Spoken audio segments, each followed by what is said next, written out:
आज का ये मेरा लेक्चर बहुत ही इम्पोर्टेंट लेक्चर है, ना सिर्फ एफएससी क्लास के लिए बल्कि मैथमेटिक्स से प्यार करने वाले हर शख्स के लिए ये लेक्चर बहुत ही इम्पोर्टेंट है। इस लेक्चर में मैं बड़ी डिटेल के साथ डिस्कस करूँगा about the system of linear equations. System of linear equations दो टाइप के होते हैं, homogeneous system of linear equations and non homogeneous system of linear equations. अगर हमारे पास दो या दो से ज़्यादा इक्वेशंस हों तो उसको हम सिस्टम का नाम दे देते हैं, ठीक है। और यहाँ पर क्योंकि हम लीनियर सिस्टम्स की बात कर रहे हैं तो जो भी अननोन या वेरिएबल इन्वॉल्व होंगे उनकी मैक्सिमम पावर 1 होगी। तो सबसे पहले हम देखते हैं कि होमोजीनियस सिस्टम कौन से सिस्टम है। यहाँ पर मैंने 3 अननोन्स में एक सिस्टम लिखा है, इसमें a1x, a2y, a3z, ai's, bi's and ci's are simply constants and x, y, z are the unknowns। अगर राइट हैंड साइड पे ये जो कांस्टेंट्स हैं d1, d2, d3, अगर ये सारे कांस्टेंट्स ज़ीरो हो जाएं तो इस सिस्टम को homogeneous system of linear equations कहेंगे। अगर इनमें से कोई भी एक कांस्टेंट ज़ीरो ना हो, फॉर एग्जांपल d2, d3 जो है वो ज़ीरो हो जाए लेकिन d1 ज़ीरो ना हो, तो इसे हम कहेंगे non homogeneous system of linear equations. Means कि ये d1, d2, d3 सारे के सारे भी ज़ीरो के इक्वल नहीं हो सकते, या इनमें से चंद एक ज़ीरो हों, कुछ बच जाएं, तब भी हम इसे non homogeneous system of equations कहेंगे। Okay, homogeneous system of equations जो है वो ऑलवेज कंसिस्टेंट होता है। मींस कंसिस्टेंट का मतलब है कि ऐसा सिस्टम जिसका सोल्यूशन एग्जिस्ट करे, और इनकंसिस्टेंट का मतलब है कि solution does not exist. So homogeneous system जो है वो हमेशा कंसिस्टेंट होता है, यानी इसका ज़रूर सोल्यूशन एग्जिस्ट करता है, और वो मैं डिस्कस करता हूँ कि कौन सा ऐसा सोल्यूशन होता है। होमोजीनियस सिस्टम के सोल्यूशंस दो तरह के हो सकते हैं, या तो यूनिक सोल्यूशन होगा, मींस एक ही सोल्यूशन होगा, और उस यूनिक सोल्यूशन को ट्रिवियल सोल्यूशन भी कहते हैं, और इसमें जो सारे अननोन्स हैं वो ज़ीरो हो जाते हैं। मीन इस केस में x equal to zero, y equal to zero and z equal to zero. So अगर सारे के सारे जो अननोन्स हैं उनको ज़ीरो सब्स्टिट्यूट कर लिया जाए तो ये सोल्यूशन हमेशा एग्जिस्ट करता है होमोजीनियस सिस्टम्स में। ये मीन्स अगर राइट साइड पे देखें सारे ज़ीरो हों, x zero, y zero, z zero, so zero is equal to zero, इसमें भी zero is equal to zero और ये भी zero is equal to zero. So system जो है वो सेटिस्फाई हो रहा है अगर आप x, y, z को ज़ीरो कर दें। सो ये सोल्यूशन तो ऑलवेज एग्जिस्ट करता है होमोजीनियस सिस्टम में, और इसको ट्रिवियल सोल्यूशन कहते हैं। दूसरा केस होता है इन्फिनिट मैनी सोल्यूशंस, मींस इसके अलावा भी कोई सोल्यूशन एग्जिस्ट कर जाए। सो अगर किसी होमोजीनियस सिस्टम में एक से ज़्यादा सोल्यूशन होंगे तो वो नेसेसरली इन्फिनिट मैनी सोल्यूशंस होंगे, यानी फिर वो ये 2 या 3 सोल्यूशन नहीं होंगे बल्कि लातादाद सोल्यूशन एग्जिस्ट करेंगे। और इसके एग्जिस्टेंस का क्राइटेरिया क्या है उसको भी मैं डिस्कस कर लेता हूँ। अगर हम इस सिस्टम का एक एगमेंटेड मैट्रिक्स लिख लें,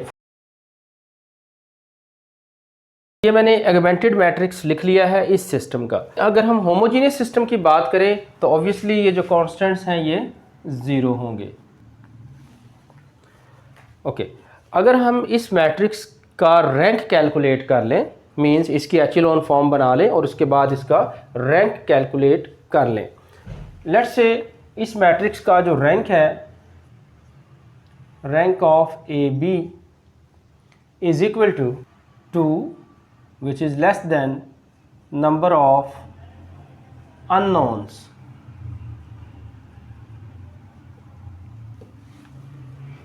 मीन्स अगर हम इसका रैंक कैलकुलेट करें और लेट्स से कि इसका रैंक जो है वो 2 निकल आए, ठीक है, और अगर रैंक 2 निकल आए, यहाँ पर हमारे जो अननोन्स है, mean number of variables 1, 2, 3 unknowns है, रैंक 2 है और जो नंबर ऑफ अननोन्स हैं वो 3 हैं। सो इस केस में जो एक वेरिएबल होगा वो फ्री हो जाएगा और हमें इन्फिनिट मैनी सॉल्यूशंस मिल जाएंगे।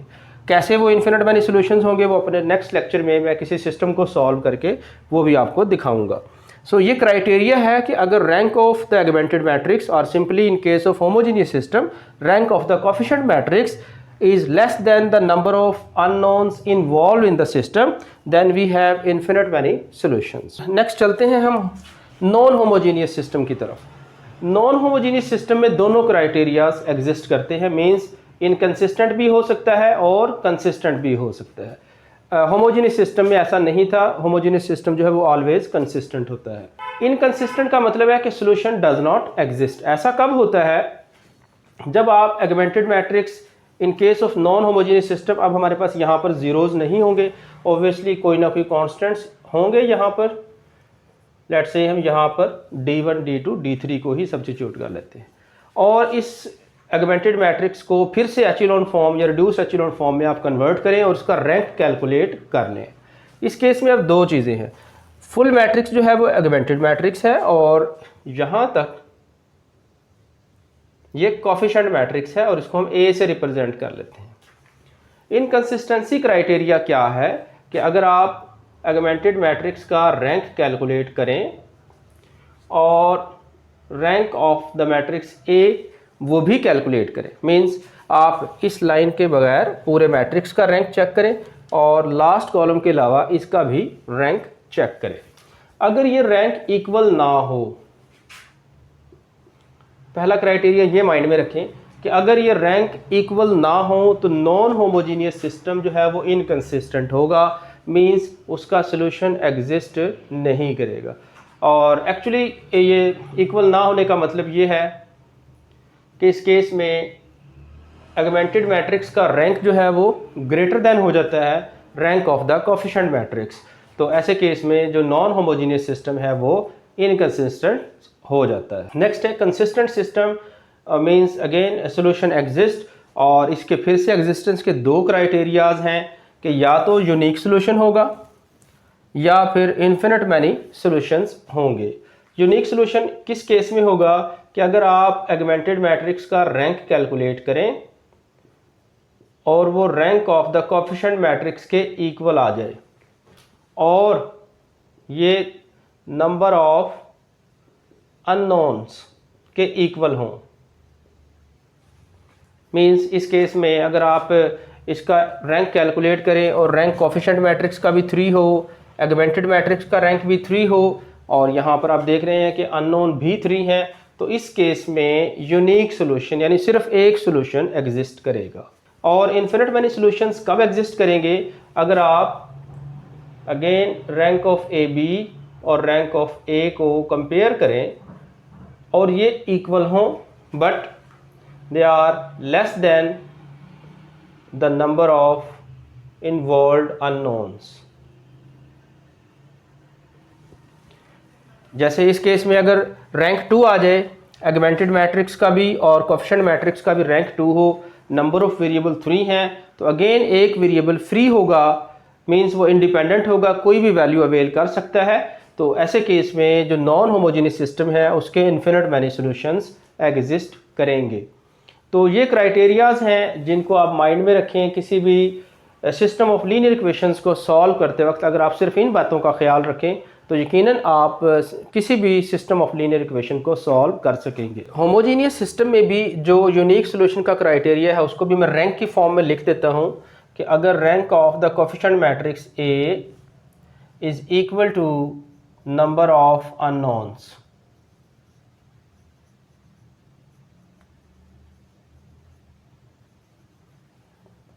अगर ये केस बन जाए कि rank of the coefficient matrix in case of homogeneous system अगर वो नंबर ऑफ अननोन्स या नंबर ऑफ वेरिएबल्स के इक्वल आ जाए तो ऐसे केस में सिस्टम का सिर्फ और सिर्फ यूनिक सॉल्यूशन और ट्रिवियल सॉल्यूशन एग्जिस्ट करेगा। अदरवाइज अगर rank of the coefficient matrix